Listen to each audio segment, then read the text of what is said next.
tenho uma palavra esta manhã que tem alegrado muito o meu coração e tem muito entusiasmado.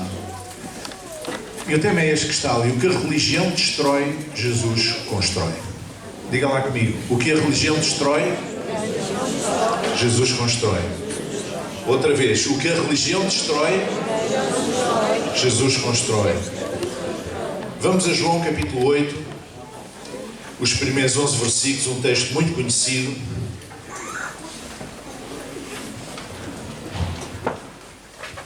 É um texto muito conhecido, mas sempre surpreendente. Quem é que conhece este texto da mulher adulta? Quem é que já conhece? E não é sempre surpreendente? Diz assim o versículo 1, João 8, 1 até 11. Porém Jesus foi para o Monte das Oliveiras e pela manhã tornou para o templo.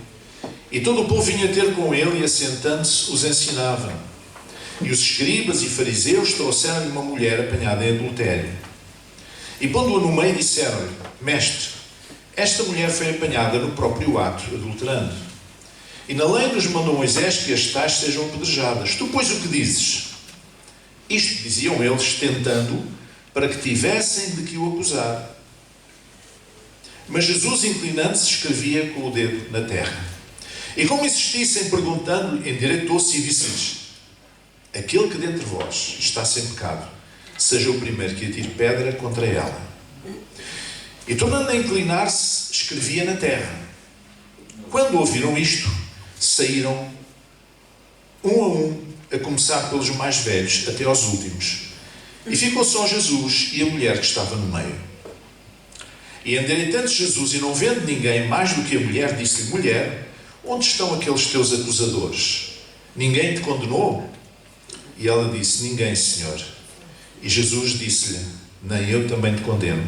Vai-te e não peques mais. Amém? Até aqui a palavra do Senhor. Este episódio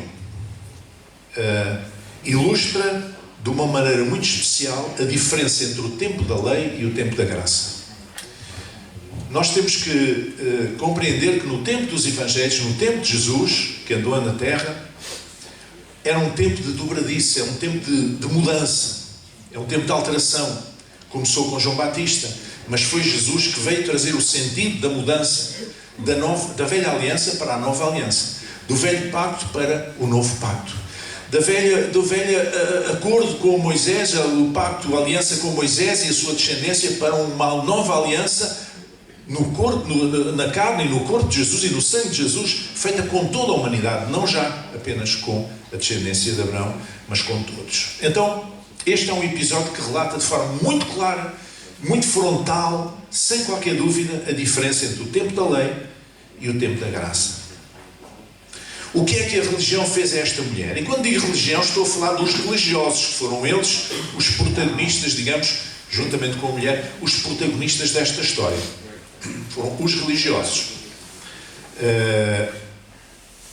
escribas e fariseus, né? Portanto, aqueles que eram mesmo mais embrenhados na religião, foram eles que tiveram esta atitude. E nós podemos então perguntar: o que é que a religião fez a esta mulher? Olha, a primeira coisa, roubou-lhe o nome. Ninguém sabe o nome desta mulher. Despersonalizou-a, não é? Ninguém sabe o nome desta mulher. Ela é chamada a mulher adúltera. Uma pessoa cometeu um erro e, portanto, é conhecida por esse erro e não pela pessoa. Não é Maria, não é a Antónia, não é a Francisca, não é a Imengarda, não é a Urraca, não tem nome. Isto é o que faz a religião às pessoas. Tira-lhes o nome, despersonaliza-as. Especialmente quando a religião é destrutiva e abusiva, como tantas vezes nós vemos por aí. Tira o nome das pessoas, despersonaliza-as, reduz-as a nada. A pessoa deixa de ser aquela pessoa, passa a ser um qualquer entre outros, no meio da multidão. Há aí lugares que não são igrejas, são ajuntamentos de pessoas.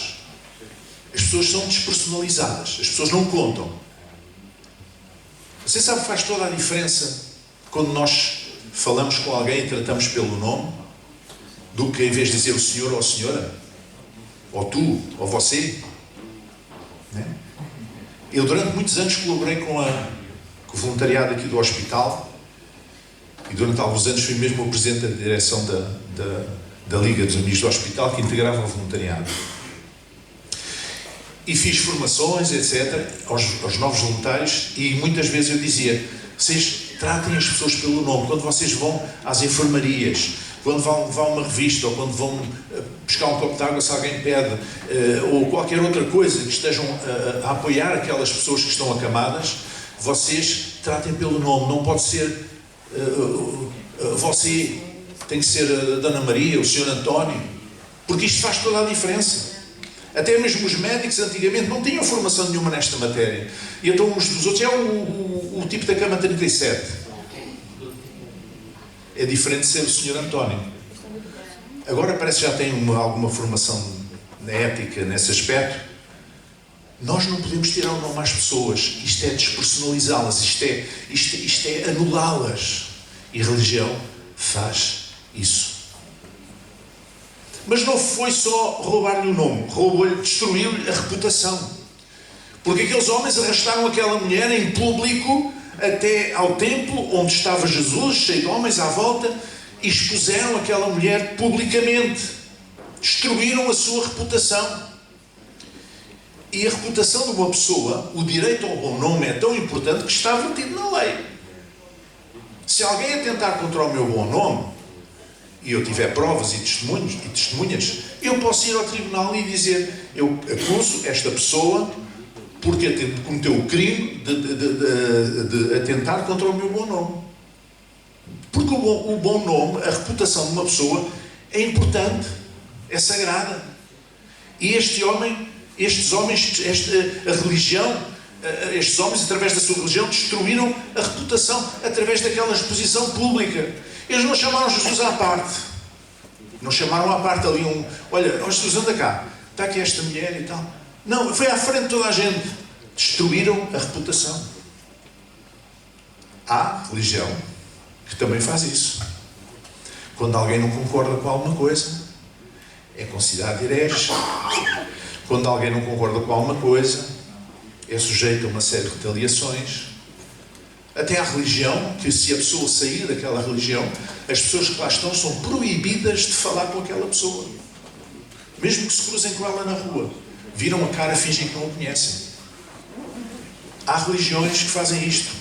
Alguma religião até proíbe os próprios membros da família de falarem com aquela pessoa. Eu conheço casos. Não podem falar.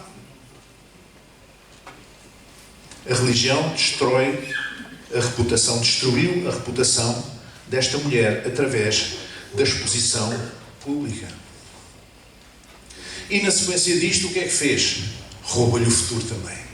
Roubou-lhe o futuro. Aquela mulher ficou sem futuro. Aquela mulher não tinha mais hipóteses de continuar ali, a viver onde vivia, depois daquela exposição pública, depois de ter sido exposta daquela maneira, acusada daquela maneira, ficou, o seu futuro ficou reduzido a nada. Não era possível já.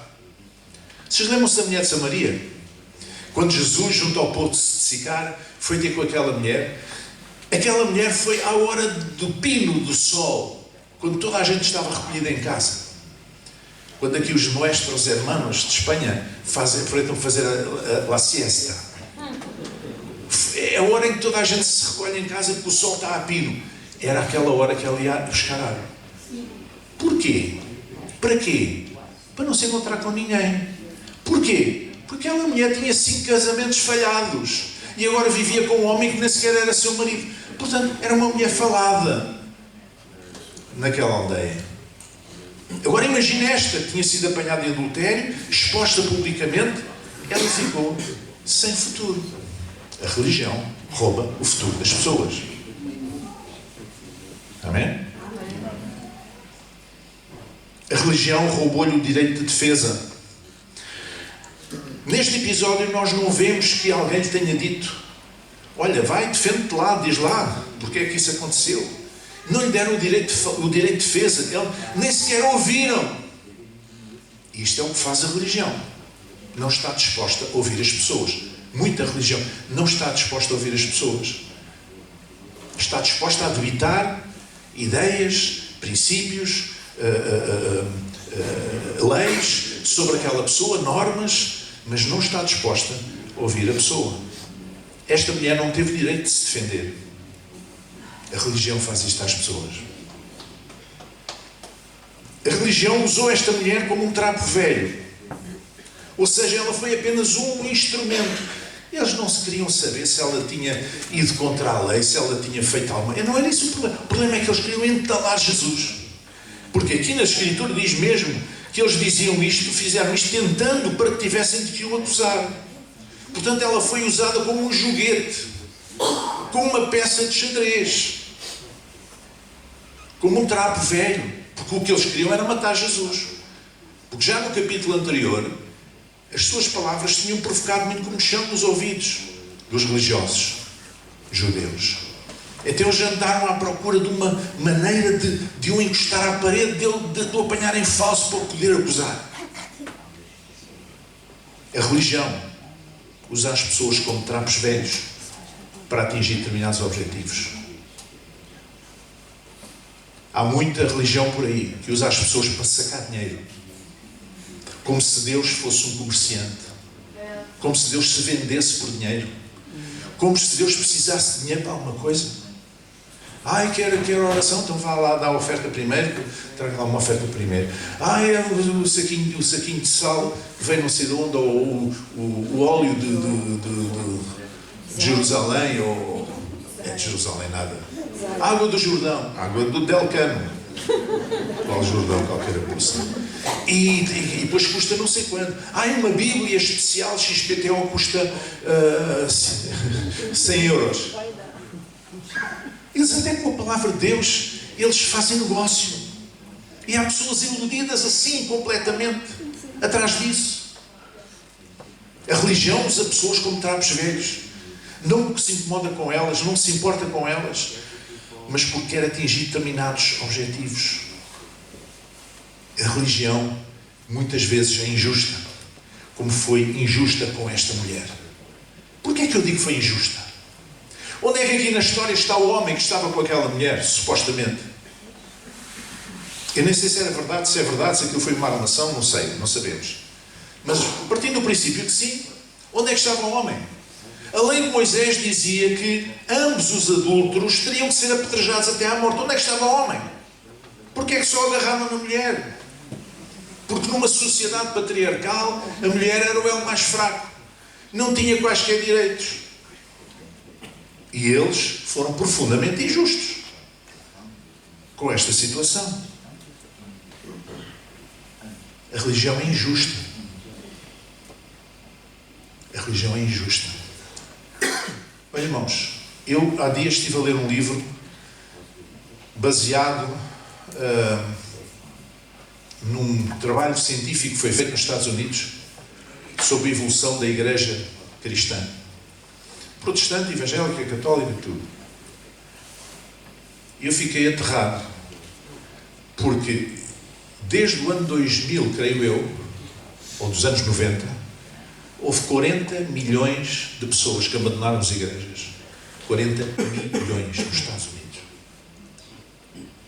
Pessoas que se decepcionaram, ou que ficaram magoados com alguém da igreja, ou que não concordavam com alguma orientação da igreja, ou que foram injustiçados pela liderança da igreja, ou que tiveram uma crise de fé e não conseguiram superar. Se formos para o Brasil, nós temos milhões de pessoas, não me recordo agora um número exato de desigrejados, pessoas que, no entanto, e como este estudo nos Estados Unidos mostra também que a esmagadora maioria daquelas pessoas continuam a ser pessoas de fé. Só que não se identificam com a religião institucionalizada, por uma razão ou por outra. No Brasil é a mesma coisa. E porquê? Porque as igrejas tornaram-se casas de negócio, em vez de se tornarem hospitais, em vez de se tornarem escolas, em vez de se tornarem centros de aconselhamento, em vez de se tornarem lugares de bênção, de ajuda, de suporte. A religião foi injusta para com esta mulher. Profundamente injusta. E a religião condenou-a sem misericórdia. É o que faz a religião. Condena as pessoas sem misericórdia. A religião cria um estilo de um corpus doutrinário, e quem não estiver de acordo com aquilo ponto por ponto é vomitado, é colocado do lado. Agora vamos ver o que é que Jesus fez a esta mulher. O que é que ele fez? Em primeiro lugar, perdoa-a. Ninguém te condenou, nem eu também te condeno. Jesus traz perdão. Jesus traz nova oportunidade. Jesus é aquele que estabelece sempre uma nova oportunidade para as pessoas. Ninguém te condenou, pois eu também não te condeno. Depois de perdoar, a segunda coisa que ele fez foi enviou-a de volta à sua vida. Vai. Nem eu também te condeno. Por isso, vai. Ele restituiu a vida àquela mulher. Aquela mulher achava que a sua vida tinha fechado ali, tinha acabado ali. Muito provavelmente ia ser morta à pedrada, de acordo com a lei de Moisés. Mas agora não. Agora Jesus diz, eu não te condeno. Vai. Vai. E acrescentou, apontou-lhe o caminho da restauração. Vai e não peques mais. O que Jesus faz é perdoar, é devolver-nos a vida e apontar-nos um novo caminho, o caminho da restauração. Posso ouvir um amém? Amém. Nós não sabemos o que é que sucedeu depois a esta mulher. A Escritura não fala nisso. Agora vou-vos dizer aquilo que eu penso. Acredito que esta mulher se tornou uma ardente testemunha de Jesus. Uma mulher que viu a morte à frente. Uma mulher que foi tão maltratada pela religião. E agora está ali Jesus. E Ele dá-lhe uma nova oportunidade. Ele perdoa. Ele envia de volta à vida. Ele mostra-lhe o caminho da restauração. Com certeza que ela se tornou uma ardente testemunha de Jesus. Mas, eventualmente, noutra cidade. Dificilmente ela poderia ficar naquele lugar a viver da mesma maneira. Porque as pessoas iriam falar sempre. Porque Deus perdoa. E diz que lança os nossos pecados na profundeza dos mares para não mais se lembrar deles. Mas os homens não são assim. Mas as pessoas não são assim. E com certeza que ela ia ter muitos problemas se ela continuasse ali. Mas acredito que foi uma ardente testemunha de Jesus. Então o que é que sucedeu aqui? Sucedeu, foi o processo da passagem do tempo da lei para o tempo da graça. E o que é que faz a graça de Deus? Agora vamos ver o que é que faz a graça de Deus. Por contraste com a religião. A graça de Deus, em vez de roubar um nome, faz-nos novas criaturas e dá-nos um novo nome. Amém? Diz lá Isaías 62, 2. E os gentios verão a tua justiça e todos os reis a tua glória e chamar-te-ão por um nome novo que a boca do Senhor designará. E diz também que nós temos o nosso nome escrito no livro da vida. A graça de Deus não nos rouba o nome. A graça de Deus não nos despersonaliza. A graça de Deus não nos trata como números. A graça de Deus sabe que tu és a Maria, sabe que tu és o António, sabe que tu és o José. A graça de Deus conhece os teus problemas, conhece a tua história, conhece o teu futuro. A graça de Deus prevalece sobre tudo isso. Em vez de nos destruir a reputação, a graça de Deus, ao contrário da religião, em vez de nos destruir a nossa reputação, a graça de Deus faz-nos filhos. Chama-nos à família espiritual. Faz-nos filhos. Romanos 8,15. Porque não recebeste o espírito de escravidão por outra vez estares em temor, mas recebeste o espírito de adoção de filhos, pelo qual clamamos, Paizinho, Abba, Pai. Amém? A religião tem dificuldade em olhar para Deus como Pai. Há muitos anos, uma jovem muçulmana converteu-se à fé cristã. E ela contou a sua história num livro a que deu o seguinte título: Atrevi-me a chamar-lhe Pai. Os muçulmanos não chamam Pai a Deus. A imagem do Deus é a imagem do Deus do Antigo Testamento. O Deus Todo-Poderoso, o Deus distante, o Deus coisa e tal. Mas não há uma relação de proximidade. Não há uma relação de estar junto. Não há uma relação... Essa relação não existe. Mas Ele chama-nos à família. Ele chama-nos à família. nós somos chamados filhos de Deus. É aquilo que a religião afasta. Jesus, a graça de Deus, aproxima. Em vez de roubar o futuro, como faz a religião, a graça de Deus concede-nos vida eterna. Não apenas não hipoteca o nosso futuro, como nos acrescenta vida com abundância e vida eterna. Esta é a promessa que nos fez, a vida eterna. Diz lá João na sua primeira carta. E fala também no seu Evangelho em vida e vida com abundância. A religião rouba-nos o futuro, mas a graça de Deus dá-nos um presente com vida abundante e dá-nos vida eterna, dá-nos um futuro eterno. Em vez de nos roubar o direito de defesa, como a religião, a graça de Deus faz de Jesus o nosso advogado. 1 João 2,1. Meus filhinhos, estas coisas vos escrevo para que não pequeis. E se alguém pecar, temos um advogado para com o Pai, Jesus Cristo, o justo. Em vez de nos roubar o direito de defesa, não nos deixar falar, não, Ele dá-nos um advogado, que é o próprio Senhor Jesus, aquele que morreu por nós na cruz do Calvário. Isto não é fantástico? Em vez de nos usar como um trapo velho, como faz a religião, a graça de Deus faz-nos testemunhas de Jesus, isto é, profetas do reino. E ser-me-eis testemunhas, disse Jesus. Amém? Paulo, que era um grande perseguidor da igreja, porventura o maior naqueles tempos, um homem terrivelmente mau contra os cristãos, contra a fé, ele fez dele uma tremenda testemunha.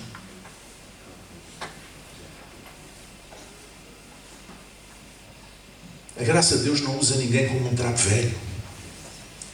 Para Deus, nós não somos nem trapos, nem velhos. Podemos ter alguma idade, mas não somos velhos para Deus. Nem somos trapos. Somos algo de muito valor.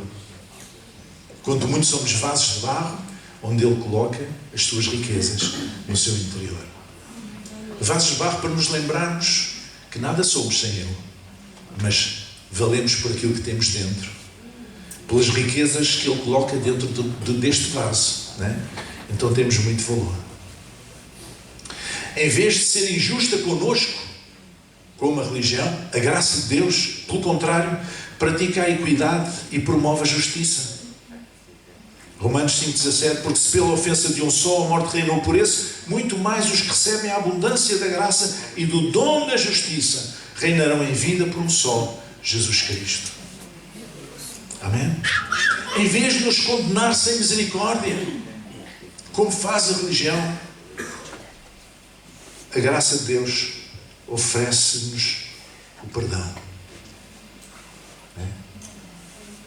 Quando vocês virem alguém muito empenhado em condenar os outros, muito rápido, muito lesto em querer condenar alguém, desconfiem. Desconfiem. A vida ensinou-me que essas pessoas que são as primeiras a pôr-se no lugar da frente com as pedras na mão, normalmente têm rabos de palha. Normalmente são os piores. Vivem uma vida de hipocrisia, de fingimento. Fazem como aqueles fariseus dos dias de Jesus, punham-se nas esquinas das praças a fazer orações para o povo achar que eram muito santos, mas que Jesus os desmascarou e disse que eram como sepulcros caiados, bonitos por fora, branquinhos por fora, mas por dentro eram podridão e morte. Quando virem alguém que tem muita dificuldade em usar misericórdia para com quem falhou, desconfiem. Desconfiem. Porque todos nós falhamos. Não há aqui ninguém perfeito. Só Jesus é perfeito. Em vez de nos condenar sem misericórdia, como a religião, a graça de Deus oferece o perdão de Deus. Lucas 3,3. E percorreu João Batista, antes de Jesus, toda a terra ao redor do Jordão, pregando o batismo de arrependimento para perdão dos pecados. E depois Jesus veio e entregou-se na cruz do Calvário, morreu por mim e por ti, E o seu sangue nos purifica de todo o pecado, nos lava de toda a injustiça. Ele não nos condena. Ele usa de misericórdia para connosco. Mas agora talvez alguns de vocês tenham estado a pensar, ou ouvir-me falar tanto mal da religião. Se a religião é má, então o que é que a Bíblia fala nela? Bom, há apenas 3 referências, 3 vezes que a palavra religião aparece na Bíblia. 3 vezes. E é apenas no Novo Testamento. A primeira em Atos 26, 5. É o apóstolo Paulo a falar, dizendo: sabendo de mim desde o princípio, se o quiserem testificar, que conforme a mais severa seita da nossa religião, vivi fariseu. Isto é, ele está a falar dos preceitos religiosos do judaísmo em que ele foi criado. Portanto, isto não tem nenhuma atribuição de valor, digamos assim. Ele está a dizer que foi criado nos preceitos judaicos. E usa a palavra religião para explicar isso. As outras 2 únicas referências que aparecem à palavra religião na Bíblia são na carta de Tiago. E diz lá no capítulo 1, versículo 26: se alguém entre vós cuida ser religioso e não refreia a sua língua, antes engana o seu coração, a religião desse é vã. E depois no versículo seguinte, 27, a religião pura e imaculada para com Deus e Pai é esta: visitar os órfãos e as viúvas nas suas tribulações e guardar-se da corrupção do mundo. Qual é a mensagem aqui? A mensagem é que os rituais e preceitos religiosos não servem para nada se não for para nos ajudar, por um lado, a evitar o pecado e, por outro lado, a abençoar as pessoas, especialmente os que estão em necessidade. Falar em religião que não sirva para nós evitarmos o pecado e, por outro lado, para abençoarmos as pessoas, não adianta nada. Então a Bíblia, quando fala de religião, é nestes termos. Porque nós não somos chamados a ser religiosos. Nós não somos chamados a ter uma religião.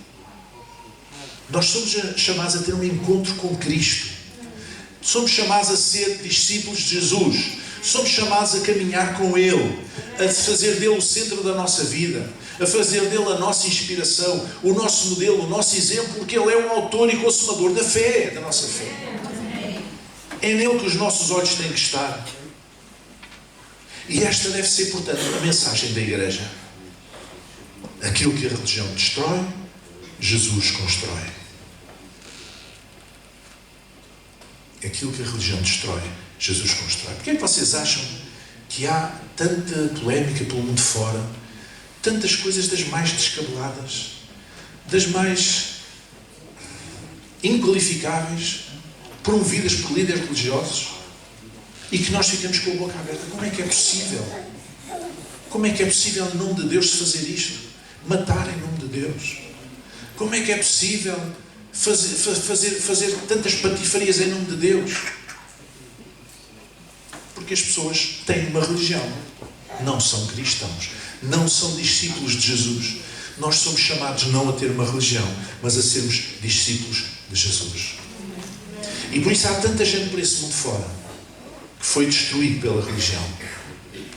E aquilo que essas pessoas precisam de ouvir é que Jesus quer restaurar a cada uma dessas pessoas.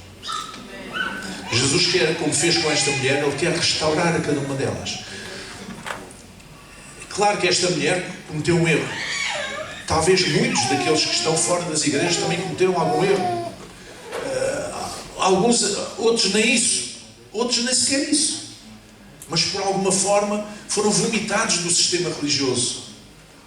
E agora estão tristes, estão magoados, estão decepcionados. Mantêm o amor a Deus. Mantêm o discernimento entre quem Deus é e aquilo que os homens em seu nome fazem. Mas não têm coragem de voltar a ter uma família espiritual. E eu quero falar para esses agora. Nós estamos, não apenas para vocês que estão aqui, não tanto para vocês que estão aqui, mas para aqueles que estão a seguir lá em casa, através do streaming do Facebook. Eu quero dizer, aquilo que a religião destruiu, Jesus quer construir. Amém? Eu ainda não estava no ministério, foi há muitos anos atrás, e eu estive 1 ano e tal sem ir à igreja. Porque a igreja estava numa situação lamentável. E eu conduía-me. Não era nada comigo. O assunto não era comigo. Mas eu conduía-me, doía-me o coração, ir à igreja e ver o estado em que estava. Então afastei-me. Mas eu sempre e fui alvo de algumas incompreensões, mas eu sempre soube separar aquilo que Deus é daquilo que os homens fazem em seu nome. E foi isso que me deu saúde espiritual para poder depois voltar e para ser pastor há quase 40 anos. Porque eu soube separar as coisas.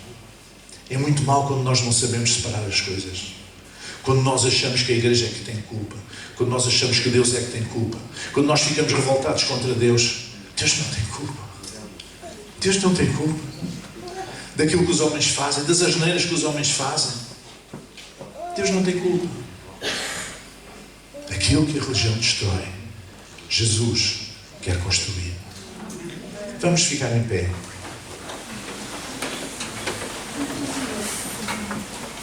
Curva a sua cabeça durante uns momentos, fecha os seus olhos na presença do Senhor. Ele está aqui em espírito e em verdade.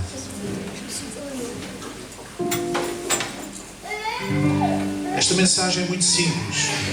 Resume-se a isto. Aquilo que a religião destrói, Deus, Jesus, quer construir. Tal como aconteceu com esta mulher. A religião destruiu esta mulher por completo. Destruiu-lhe o seu futuro, destruiu-lhe a sua reputação, roubou-lhe o nome, condenou-a sem a ouvir, fez 30 por uma linha. Mas Jesus restaurou aquela mulher de uma situação muito complicada. Não há situações demasiado complicadas para que Jesus possa intervir na vida das pessoas. Se tu pensas que a tua situação é muito complicada, estás enganado. A sua graça é imensa. É por isso que nós cantamos maravilhosa graça. Não é?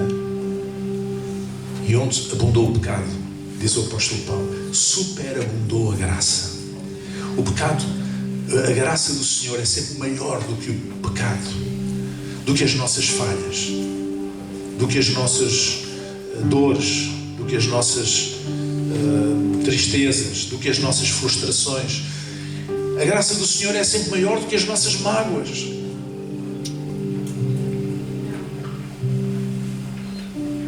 Portanto, eu quero falar em nome do Senhor para aqueles que nos estão a ouvir.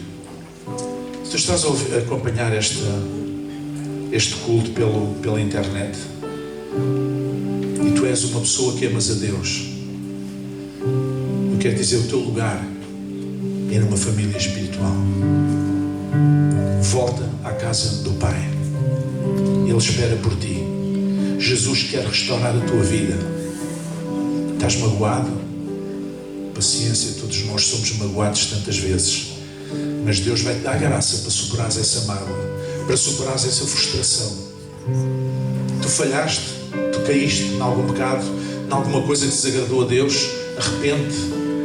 E onde o pecado abundou, diz a palavra que a graça superabundou. Foi muito além disso. Não há nada que tu possas fazer que Jesus não esteja disposto a perdoar-te se tu te arrependeres e a dar-te uma nova oportunidade, uma nova vida. Porque aquilo que a religião destrói, Jesus restaura. Jesus restaura. Em nome de Jesus, recebe no teu coração esta mensagem. Recebe no teu coração esta palavra. O episódio que nós citamos, bíblico, não é uma história qualquer. É uma demonstração, excelente demonstração da graça de Deus, que supera todas as coisas. Aquele que ousou morrer por todos os homens, mesmo pelos assassinos, mesmo pelos maiores pecadores, fez com que a sua graça se tornasse disponível para cada um deles, desde que eles se arrependessem e que pudesse restaurá-los e trazê-los de novo a um novo caminho de restauração e de comunhão com Deus. Este é o Deus que nós amamos. Este é o Deus da Bíblia. Este é o Deus que eu conheço. Este é o Deus que eu prego. Este é o Deus que eu acredito.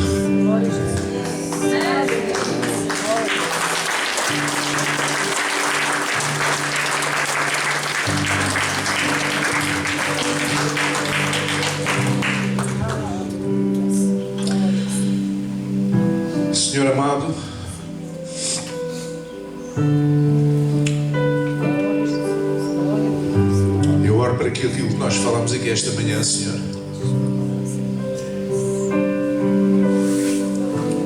possa chegar ao coração, Senhor, de cada um.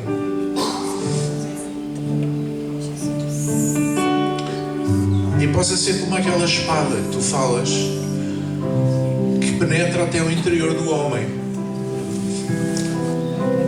fazendo um discernimento entre o espírito e a alma.